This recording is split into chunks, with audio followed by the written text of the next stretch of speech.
berserta syukur marilah kita panjatkan kepada Allah Subhanahu wa taala yang telah memberikan beribu-ribu nikmat. Tidak lupa salawat serta salam tetap tercurah kepada Nabi besar kita, Nabi Muhammad SAW. Semoga kita semua mendapatkan syafaatnya dan mendapatkan petunjuk hingga hari kiamat nanti. Sebelumnya, perkenalkan nama saya Nur Rukmana dengan NIM 0404032134, kelas B5, Prodi Bimbingan Konseling Islam, Fakultas Dakwah dan Komunikasi, Universitas Islam Negeri Sunan Ampel, Surabaya.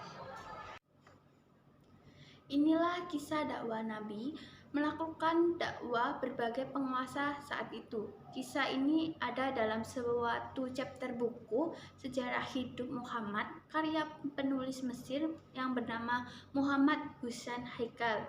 Kisahnya begini, pada waktu itu Herculius dan Kisra masing-masing sebagai kepala kerajaan Romawi dan Persia.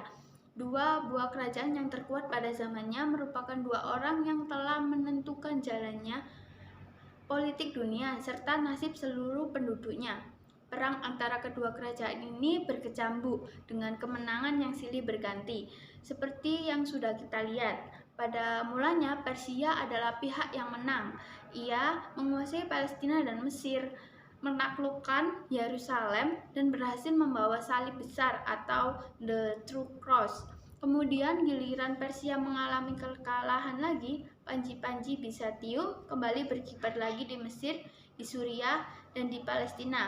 Dan Heraklius berhasil mengembalikan salib itu. Setelah ia bernadar bahwa kalau ia telah mencapai kemenangan, ia akan berziarah ke Yerusalem dengan berjalan kaki dan mengembalikan salib ke tempatnya. Kalau saja orang ingat akan kedudukan kedua kerajaan itu, orang-orang akan dapat mengira-ngira betapa besarnya dua nama itu telah dapat menimbulkan kegentaran dan ketakutan dalam hati. Tidak ada sebuah kerajaan pun yang pernah berpikir hendak melawannya. Yang terlintas dalam pikiran orang ia hendak membina persahabatan dengan kedua kerajaan itu. Kalau kerajaan-kerajaan dunia yang telah terkenal pada waktu itu sudah begitu semoga keadaannya, maka tidak aneh bila negeri Arab itu pun akan demikian pula. Zaman Yaman dan Irak waktu itu di bawah pengaruh Persia, sedangkan Mesir sampai ke Syam itu di bawah pengaruh Heraklius. Pada waktu itu Hijaz dan seluruh semenanjung Jazirah terkurung dalam lingkaran pengaruh kedua kemaharajaan itu. Kehidupan orang Arab pada masa itu hanya tergantung pada soal perdagangan dengan Yaman dan Syam. Dalam hal ini perlu sekali mengambil hati Kisra dan Heraklius supaya kekuasaan kedua kerajaan itu jangan sampai merusak perdagangan mereka. Di samping itu, kehidupan orang-orang Arab tidak lebih daripada kabilah-kabilah yang dalam bermusuhan, kadang keras, kadang lunak. Tidak ada suatu ikatan di antara mereka yang akan merupakan suatu kesatuan politik yang akan dapat mereka pikirkan dalam menghadapi pengaruh kedua kerajaan raksasa itu. Oleh karena itu, mengherankan sekali jika pada waktu itu Muhammad berpikir hendak mengirim utusan-utusannya kepada kedua penguasa besar itu, juga kepada Ghassan, Yaman, Mesir, dan Abyssinia. Diajak mereka itu menganut agamanya tanpa ia merasa khawatir akan segala akibat yang mungkin timbul karena tindakan itu, dan yang mungkin juga dapat membawa seluruh negeri Arab itu tunduk di bawah cengkaman Persia dan Bizantium. Akan tetapi kenyataannya Muhammad tidak ragu mengajak semua raja-raja itu menganut agama yang benar. Bahkan pada suatu hari ia pergi menemui sahabat-sahabatnya dan berkata, "Saudara-saudara, Tuhan mengutus saya adalah sebagai rahmat kepada seluruh umat manusia.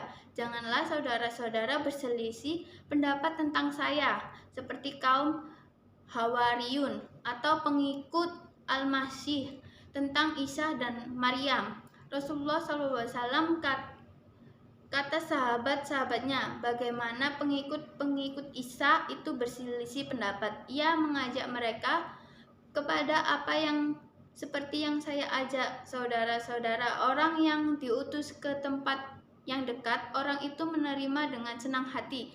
Tapi orang yang jauh, diutus ke tempat yang jauh, muka orang itu terpaksa dan segan-segan. Kemudian dikatakan kepada mereka bahwa ia akan mengutus orang kepada Heraklius, kepada Kisra, Mukaukis, Harith al-Kasi, Raja Hira, Harith al-Hamari, Raja Yaman, dan kepada Najasyi di Abisinia. Akan diajak mereka itu masuk Islam.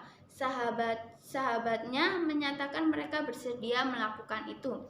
Lalu dibuatkan sebuah cincin dari perak tertulis Muhammad Rasulullah. Ini surat yang dikirimkan itu seperti contoh yang dikemukakan kepada pembaca, yaitu surat kepada Heraklius yang berbunyi, dengan nama Allah, pengasih dan penyayang, dari Muhammad hamba Allah kepada Heraklius, pembesar Romawi. Salam sejahtera kepada orang yang sudi mengikut petunjuk yang benar. Kemudian daripada itu, dengan ini saya mengajak Tuhan menuruti ajaran Islam. Terimalah ajaran Islam. Tuhan akan selamat. Tuhan akan memberi pahala 2 kali kepada Tuhan.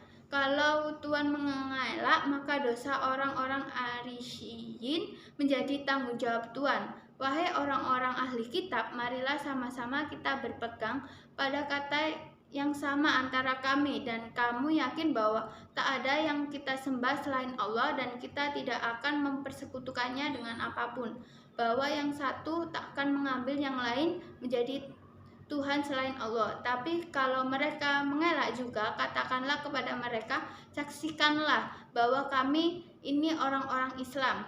Surat kepada Heraklius itu kemudian dibawa oleh Diyah bin Khalifah. Surat kepada Kisra dibawa oleh Abdullah bin Hudafa. Surat kepada Najasyi oleh Amri bin Umayyah. Surat kepada Mukaukis oleh Hatib bin Abi Balta'ah. Surat kepada penguasa Omah oleh Amr bin As.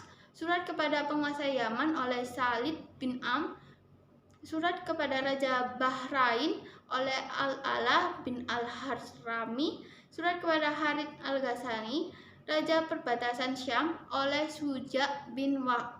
Surat kepada Harith al-Hiyami, Raja Yaman, oleh Mujahir bin Umayyah. Mereka semua masing-masing menuju ke tempat yang telah ditugaskan oleh Nabi. Mereka berangkat dalam waktu yang bersamaan. Menurut pendapat sebagian besar penulis sejarah, sebagian lagi pendapat mereka berangkat dalam waktu berlainan.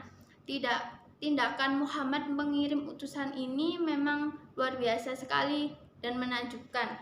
Dapat belum sedang 30 tahun sudah di daerah-daerah tempat Muhammad mengirim utusan, kaum muslim dan sebagian besar mereka telah beragama Islam. Akan tetapi ketakjuban akan segera hilang bila kita ingat bahwa kedua imperium raksasa ini telah mengemudikan jalannya dunia masa itu. Dengan peradaban yang telah menguasai seluruh dunia, mereka ini saling merebutkan kemenangan materi, sementara kekuatan rohani keduanya sudah rontok dan hilang. Persia sendiri sudah terbagi antara paganisme dan Mazdasima. Demikian juga agama Kristen di Bizantium sudah goyah sekali karena adanya pelbagai macam aliran, sekta, dan golongan.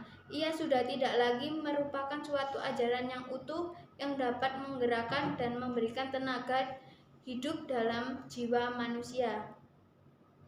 Malah ini sudah berbalik menjadi sekedar upacara-upacara serta tradisi yang dieluk-elukan oleh pemuka-pemuka agama ke dalam pikiran orang-orang awam supaya dapat mereka itu kuasai dan dipermudah. Demikian kiranya yang bisa saya sampaikan, semoga bisa bermanfaat. Kurang lebihnya saya mohon maaf apabila ada salah kata yang terucap, dan atas perhatiannya saya ucapkan terima kasih yang sebesar-besarnya. Akhirul kalam, wassalamualaikum warahmatullahi wabarakatuh.